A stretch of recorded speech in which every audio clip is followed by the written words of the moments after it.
Everybody, Captain Joe here from Help Heal Veterans. Welcome to a new series we're doing on Creativity Heals. We're going to talk about stories from artists, industry leaders, veterans, doctors, about how creativity can help with the healing process. And our goal here is just to encourage people, if they're going into some type of trouble, to look at creativity as well to make them feel better and get through their challenge. And we're lucky to have today with one of our board members, Jim Scatena. Morning. Who is an industry leader, but has also been a great volunteer for Heal Vets and helped a lot of veterans over the years. Jim, welcome. Thanks so much, sir, for making the time. Can you tell me a little bit about yourself for our audience? Great. It's great to be here, Joe, and I couldn't be more proud than to be a part of Help Heal Veterans.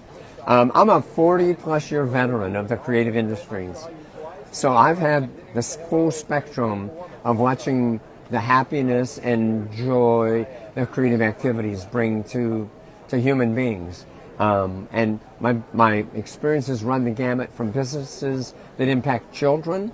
I was actually a part of the Crayola Company, to people who do crafts and activities that impact adults. Like here we are at a show that's primarily for fine artists. So I've been around for 40 years. I've served the industry as a board member, but the joy of this business is watching the impact it has on people's lives. You talked about joy, so why do you think creativity helps people in the healing process or wellness or building resiliency? Yeah, that's a great question. And one of the things I hope to really advance in the next few years is a better clinical understanding of that. One thing we know for sure, we all know certain activities like that just make you feel good. People say, oh, I knit and I feel better. Right. Or I play music and it gives me endorphins like a runner. Just that creativity unlocks a part of your biological self, so chemically you're feeling better.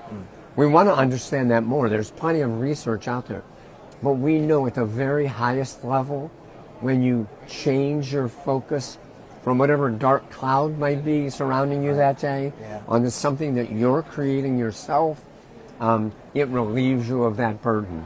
And we see it every day in this business. Yeah, I know you talk from the business end, but also from us, Help Heal Veterans. You travel us around and visited the VA hospital in Chicago and others. So do you have any stories that something that's been the most impactful to you that you've seen a creative activity really make a difference in someone's life, be it a veteran, a child, whatever? Yeah, I mean, my favorite Help Heal Vet story deals with our center in Chicago, which I think this is the picture behind us of that crew. And to see the spectrum of people in that room on a daily basis, from you and I met a gentleman who wakes up every morning, a retired, I would say a vet who has struggled in some ways, who gets on a city bus. I think he has to make 2 stops so he can come down to downtown Chicago and get involved in the activities. As a matter of fact, I remember you presenting him a challenge coin for the effort that he puts forth. Also, there are 2 guys over my shoulder here. One of those veterans is totally blind. But the patience at which he'll pick up one of our projects and something that probably someone else could complete in 5 or 10 minutes, 15 minutes, might take him days. But at the end of the project, his completed project is every bit as good, maybe if not better, than some of the other guys. He's totally blind, yet he can complete those projects because he's focusing his mind not on what he can't see, but what he can feel. Yeah. And then most recently, I met another one of those guys whose picture's there now, who I went into that center probably 4 or 5 times, and I'm a talker. I could never get anything out of the guy. Very quiet, maybe off on the side, working on whatever project, not kind of engaged in the group. And finally, in our last visit to the center, he sat down next to me, and he said, I don't want you to think I'm rude.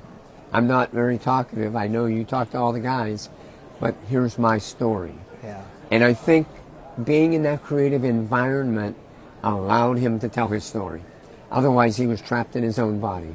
Yeah, that's great. I've seen that. We've heard that stories like from therapists who use creativity, doing craft products. They come in, they don't want to talk. But now they start working their hands, and all of a sudden their mouth is freeing up, and they're sharing their story, and they're kind of getting help. And what I love about your stories, too, is that it's not like a silver bullet. Little things make a big impact, and sometimes it's a healing journey, and it takes a while. Now, a lot of times creativity is a pretty big topic. No. You know, it could be anything. If I could talk fine arts, I'm a songwriter. I want to be a songwriter. You know, do you think it really matters? You know, what you do that's creative to get these benefits you talked about? No.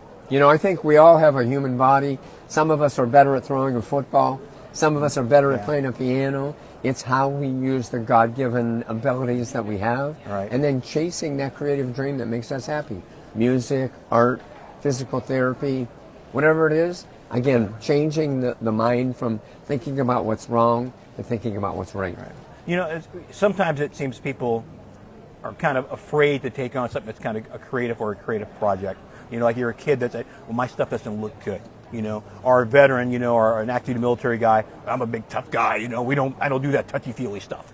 You know, kind of a thing. So, what would you tell somebody who's thinking about taking this up, or maybe feeling a little bit like that's not really, that may not be for me? Yeah. Well, I think that's another great question, because a lot of people come into creative activities with a lower self-esteem.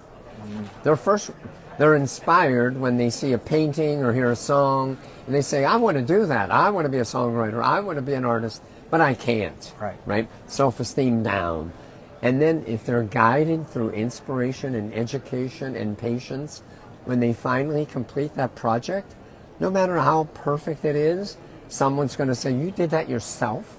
And it's an instant rise in their self-esteem, right? I've been to some art shows where I literally think, wow, what were they trying to tell there in that story? I think recently there was an artist who taped a banana to a wall, and they sold it for like $1 million. Yeah. Creativity is in the eye of the beholder, but at the end of the day, it raises the self-esteem of the creator. Yeah, that's awesome, Jim. Now, do you think maybe you could share, is there one message you would give to people who are thinking about taking a creative project? But don't be afraid to try, right? Yeah. Go to your local senior center or veterans center or art class that's being offered by the YMCA and sit with someone who can guide you a little bit. There are a lot of things you could be very good at. There are probably a few that you won't be. But get out there and try. You're not going to hurt anyone's feelings if you turn out a banana taped to a wall. Someone's going to love it. You bet they will. Well, thanks, Jim. Thanks for your time today, sir. You're welcome. I really appreciate you sharing these insights. We're hoping that what we talk about here can inspire others to seek creativity in the healing process and their own healing journey. So thanks again. This is Captain Joe from Help Heal Veterans here at NAFTA with a bunch of great artists. Hope to have more folks to talk to you later. Thanks for your time.